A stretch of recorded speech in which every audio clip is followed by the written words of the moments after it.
तो आखिरकार भारत ने फ्रांस को मना ही लिया और मुझे लगा ही था कि इस बार तो फ्रांस भारत को मना नहीं कर सकता, क्योंकि उसे राफेल जो भारत को बेचने हैं। और देखिए, मेरा दावा सही निकला।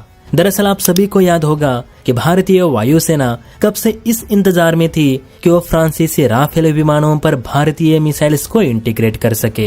एयरफोर्स राफेल पर भारत की ही मिसाइल्स इसलिए लगाना चाहती है क्योंकि एक तो राफेल पर लगी सभी मिसाइल्स, फिर चाहे वो मीटियोर हो, माइका हो या फिर स्टॉर्म शैडो, जिन्हें एमबीडीए बनाता है, वो हद से ज्यादा महंगी भी है और लिमिटेड नंबर्स में भी। ऊपर से आज अगर इन मिसाइल्स की ऑर्डर एमबीडीए को दी जाए तो महीनों बाद इनकी डिलीवरी हो पाती है, वो भी बड़ी मुश्किल से, क्योंकि ब्रिटेन हो, फ्रांस हो या इटली, इन सब देशों की सेनाओं को अकेला एमबीडीए ही मिसाइल सप्लाई कर रहा है, जिससे कि इस मिसाइल निर्माता ग्रुप पर काफी लोड रहता है। इसलिए अगर भारत आज अपने राफेल जेट्स के लिए कोई यूरोपियन मिसाइल ऑर्डर करता है तो वो 3 महीने बाद ही भारत को मिल पाएगी।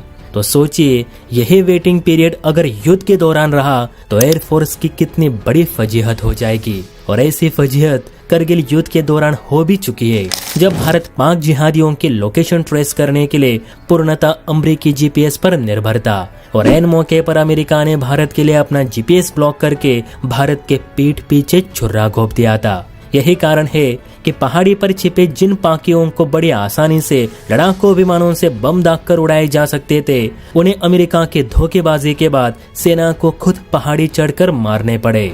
और इसी से सबक लेते हुए भारत ने अपनी सेना के लिए नाविक सिस्टम को विकसित किया, जो कि जीपीएस से 2 गुना सटीक और हाई रेजोल्यूशन इमेजरी प्रोवाइड करता है। हालांकि अभी तक ये आम जनता के लिए उपलब्ध नहीं किया गया, लेकिन सेना इसे अपने मिशंस में बखूबी इस्तेमाल कर रही है। तो गौर करने वाली बात यह है कि अगर आपको जंग के मैदान में उतरना है तो विदेशी हथियारों के भरोसे मत उतरो, वरना हालत यूक्रेन जैसी हो जाएगी।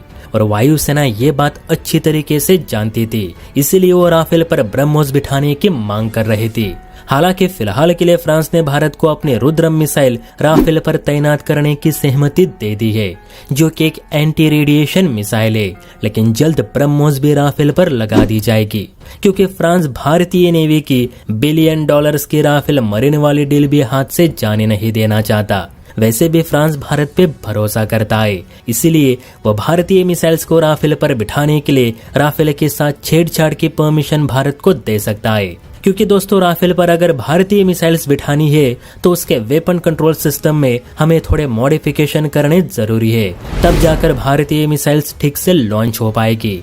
तो अब उम्मीद करते हैं कि जैसे रुद्रम मिसाइल को परमिशन मिली, वैसे ही जल्द से जल्द राफेल पर ब्रह्मोस और अस्त्र भी तैनात हो। फिर देखते हैं कि चीन का J-20 राफेल के नजदीक भी आता है क्या। वीडियो अच्छी लगी हो तो चैनल को लाइक एंड सब्सक्राइब भी जरूर करें। जय हिंद।